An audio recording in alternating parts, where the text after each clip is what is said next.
Alam mo, nag-iinaya ako kay Bea Alonso. Nung ramdam natin lahat, bumagsak ang premium. Ayun, nawalan na ng ano yung pangalan niya. Talagang kontrang-kontra, si Mami Mary Ann, kay Dolly Roque, di ba? Ano gagawa niya kung talagang si Bea sa edad na 36, sabi nga ng iba, nagkakamulda raw. Hindi niya mahaka, pero hindi tanggap ng pamilya mo. Napakahirap mo.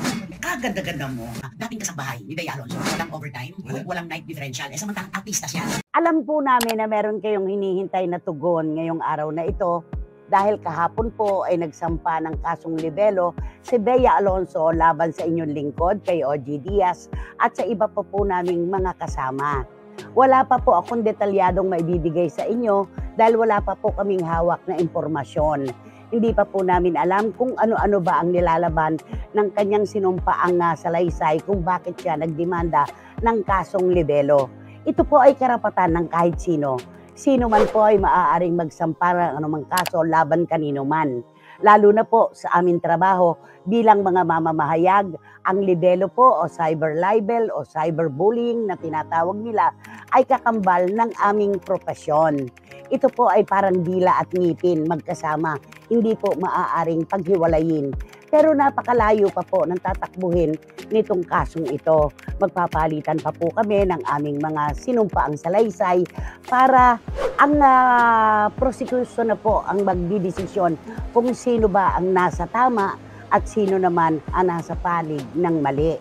Hindi po natin ito mapupwersa, hindi po para sa atin ang maghusga kung sino sa panig namin ni Bea Alonso ang nagkasala. Nasa husgado na po yan, hindi po para sa atin.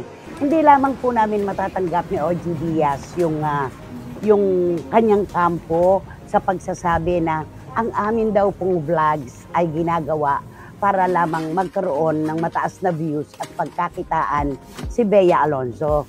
Ang programa po ni OG Diaz, ang kanyang vlog at ang Showbiz Now na maging ito pong Christy per Minute ay dinisenyo hindi lamang po para kay Bea Alonso.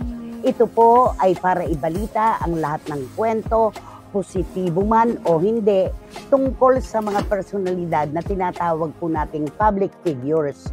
At bilang pampublikong figura po sila, ay kami naman po yung nagtatawid ng mga balita tungkol sa kanila. Hindi po namin maaaring puhunanin si Bea Alonso lamang para kumita ang aming mga vlogs. Mali po yun. Lahat ng mga kwento ay inilalatag po namin at depende na lamang po yan sa pagtanggap ng mga personalidad na aming tinatalakay.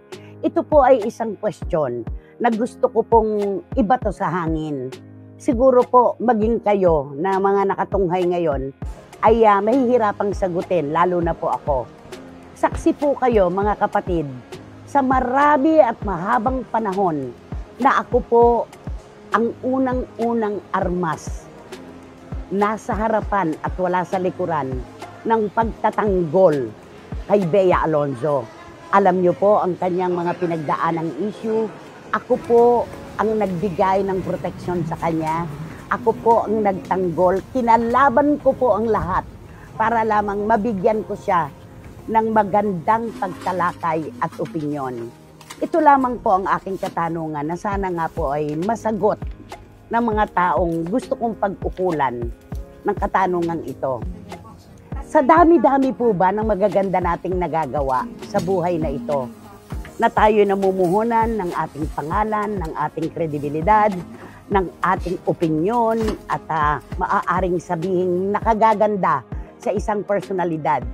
Yung pong lahat ng iyon, kapag po ba siya ay nakarinig ng isang bagay na hindi niya gusto at masama sa kanyang panlasa, lahat po ba ng ginawang maganda tungkol sa kanya ng taong nagtanggol sa kanya ng pinakamahabang panahon ay ibabasura na lamang?